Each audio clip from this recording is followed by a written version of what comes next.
Good morning. It's Tuesday, October 11th, and I'm reading this book about perfectionism and being performance-based.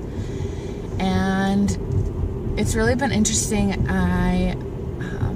There's one verse that in the Bible that was mentioned in the book that I didn't even recognize, and it's really just flipped a whole bunch of things for me.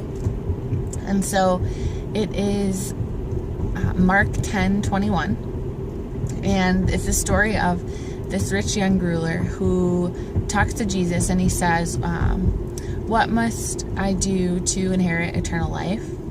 And Jesus says to love God and follow all of the commandments. And so this young man says, I've honored my father and mother and done all of these things.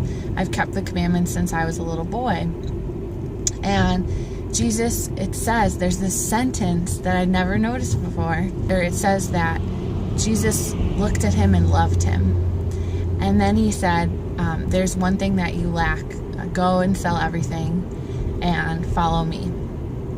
And Jesus was trying to explain to him the thing that was taking him captive was his wealth. And that is something that he's clinging on to.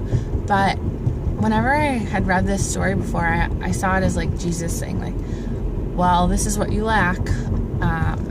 But it says that he looked at the man and loved him. And so his words were not out of disgust or out of condemnation. They were out of love. And I've been praying lately just to understand more of God's character. And I've heard that, Jesus is loving and that he is, kind and gentle and merciful. But whenever I've read the Bible, I imagine a different tone. And so to read this line really shifted a lot of things for me, and I'm just so thankful. So I feel like this is one of my new favorite Bible verses in the whole Bible, and it gives me hope too, because sometimes I can get into this place where I'm like, well, I'm trying so hard, I'm working so hard, I'm being nice and all of these things, and you can get prideful in those times, or self-righteous in those times, or judgmental of others. And then when I start to realize that I'm in that, I start to feel a lot of shame and guilt.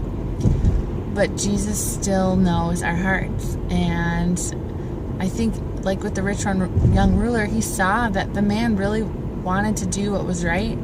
And there was just something that was really holding him in bondage. And Jesus tried to free him of that. And when I try to be perfect, there's a lot of bondage that comes with that. And a lot of things hold you captive. And so Jesus, like that, wants to free me from all that striving and working, and really instead help me rest in that he just wants to be with me, and I don't have to perform for him. So this book has been really, really neat, and I'm just so thankful that God answers prayers, and I'm just amazed by his character.